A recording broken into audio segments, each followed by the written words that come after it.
माझ्या लक्षातच नाही आणि मी घरी बसले काम करत। आता मी चालली आहे शर्वीला आणायला। आज उठायला उशीर झाल्यामुळे इतकी घाई गडबड झाली आहे ना, मुलींना फक्त शिरा केलाय नाश्त्याला आणि तोच डब्याला पण। शर्वीचं इतकं फास्ट आवरलं ना, ती पण बघा जांभया देते, झोपच आलेली आहे तिला, पण तिची पण झोप पूर्ण झालेली नाहीये, त्यामुळे मग तिला घालवलं पटकन स्कूलला। आणि आता हे मी सगळं आवरून घेतलंय, माझा स्वयंपाक वगैरे करून झालाय, त्यांना हरभऱ्याची भाजी केली आणि चपात्या केल्यात आणि मुलींना शिरा केलाय। गॅस वगैरे पुसून घेतला, छान भांडे वगैरे घासून घेतली, किचन वाटा सगळा साफ करून घेतला। आणि आज मला काय कुठं जायचं नव्हतं, म्हणजे निदान आत्तापर्यंत तरी कुठलं बुकिंग नव्हतं, त्यामुळे मी थोडीशी रिलॅक्स होते। पण लेट एकदा उठायला झाला ना की सगळंच लेट होतं। शिरा केला होता तोच सावलीच्या डब्याला दिला आणि तोच तिला नाश्त्याला पण दिला। ती म्हणत होती की मम्मा मला हरभऱ्याची भाजी नकोय, मी पातळ भाजी केली होती हरभऱ्याची, आणि मावशी 2 दिवस झाले येत नाहीयेत कपड्याच्या आणि भांड्याच्या, त्यामुळे मग सगळा लोड माझ्यावरती असल्यामुळे सगळंच नुसतं धावपळ होती। पटकन भांडी घासून घेतली तर होऊन गेले, माझ्या लक्षातच नाही आणि मी घरी बसले काम करत। आता मी चालली आहे शर्वीला आणायला। लेट झाल्यामुळे गाडी घेतली नाहीये, मी अशीच पायी चालत चालली आहे मधल्या रस्त्याने, म्हणजे पटकन पोहोचेन मी। काय ना सकाळपासून एकदा सुरुवात झाली ना लेट गोष्टी व्हायची की सगळीकडेच लेट होतं। रात्रीच्या आहेत ना ह्या इतक्या मस्ती करत बसतात ना, 1, 1:30, 2 वाजतात झोपायला रात्रीचे, रोजचं। म्हणजे आम्ही किती ठरवलं ना की 10, 10:30, 11ला झोपायचं, पण ह्या दोघी इतक्या मस्ती करतात ना आणि भांडणं तर त्याच्या उपर करतात, त्याच्यामुळं ना एक झोपली ना तर दुसरी झोपते, पण इथं कसं आहे दोघी जाग्या राहतात। ऊन लागतंय, कसं मोकळं आहे बघा सगळं मागे आमची सोसायटी।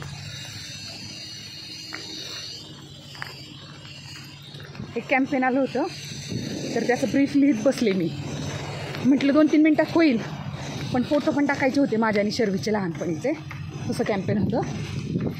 तर ते फोटो शोधता आणि ती पोस्ट लिहिता माझं लक्षच नाही गेलं आणि 12:06 झाली।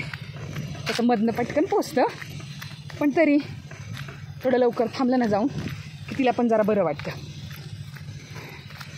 बघते आता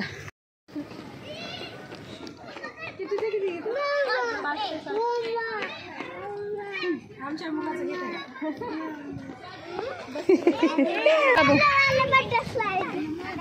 शरू लेट झाला मला म्हणे, लेट झाला मला नाही ना, आत्ताच आली का? तू आलीच नव्हती का वर गेटवर? काय खाल्लं सांग? ए पोरी, ए चल इकडून जायचंय, गाडी नाही आणली। हा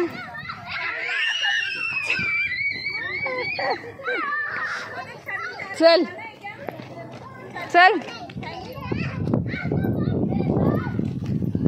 ए थांब म्हणा, थांब।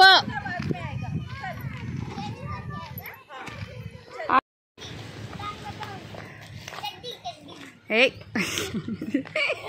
चला 2च मिनिटात अक्षरशः पोचले मी। मग काय, गाडी ह्यांची गाडी गेली आहे सर्व्हिसिंगला आणि त्याच्यामुळं माझी गाडी नेली आहे त्यांनी, त्यामुळं माझ्याकडे गाडीच नाही आहे, हे कुठं लक्षातच नाही माझ्या। तुला म्हटलेलं ना मी, हा काय, चल कपडे चेंज करायचे, चला।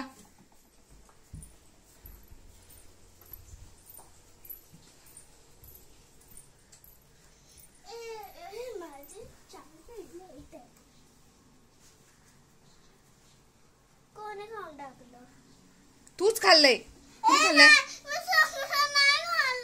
यांचा आत्ताच फोन आला होता की ते जेवायला येणार आहेत दुपारी। सकाळी त्यांनी पण फक्त शिराच खाऊन गेले होते, मग अंड्याची चटणी बनवली पटकन, कांदा वगैरे चिरून घेतला, टोमॅटो वगैरे सगळं चिरून तयारी करून घेतली आणि 3 अंड्याची पटकन चटणी बनवली। आणि मला सुद्धा कोरियन फेशियलची ऑर्डर आली होती, त्यामुळे मला तिकडे पण जायचं होतं, मग पटापट चपात्या आधीच करून घेतल्या होत्या मी। तर अंड्याची बुर्जी चटणी तुम्ही काय म्हणत असाल ते छानपैकी बारक्या पॅनमध्ये करून घेतली, ही बघा किती छान दिसते बघा। आणि मग ह्या मॅडमचं सगळं आवरलं, तिला खायला तिथं दिलं सोफ्यावरती आणि तिला म्हटलं आता बस दिवसभर अजिबात त्रास देऊ नको, आणि आता ऑर्डरसाठी घरामध्ये एका बाजूला कॅमेरा लावलाय म्हणजे हिच्यावरती लक्ष ठेवता येतं। आणि आता मी निघाली आहे, मला कोंढव्यातली ऑर्डर आवरले माझं, आज मला कोंढव्याची लीड आहे, तिकडे चालली आहे। कसमारा गोजी फेशियल आहे आज. हायड्रा मशीन घेतलेलं आहे, सगळं साहित्य घेतलेलं आहे आणि आम्ही आता चाललो मला सोडायला येतात ते. कोरियन फेशियल नाही आहे, कसमारा गोजी फेशियल आहे आजचं. आणि ह्यांची गाडी सर्व्हिसिंगला असल्यामुळे माझी गाडी त्यांच्याकडून आम्ही सोबत गेलो दोघं. मला कोंडव्याच्या इथलीच ऑर्डर होती, त्यांची गाडी पिक केली आणि मग माझी गाडी घेऊन मी कस्टमरच्या घरी गेले. माझं फेशियल वगैरे झालं, मी घरी आली. आता छान चहा केला मस्त आणि दिवाबत्ती वगैरे करून झाली आणि संध्याकाळी अशी मस्त झणझणीत अंड्याची करी केली होती बघा. घट्ट झाली होती थोडी, अंडा मसाला सुद्धा म्हणू शकता तुम्ही. त्यानंतर मस्त अशा भाकरी केल्या होत्या आणि भात पण बनवलेला आहे. सकाळच्या थोड्याशा चपात्या शिल्लक आहेत. सावली एका बाजूला इकडे जेवायला पण बसलेली आहे. आता आम्हाला जेवायला बसायचंय.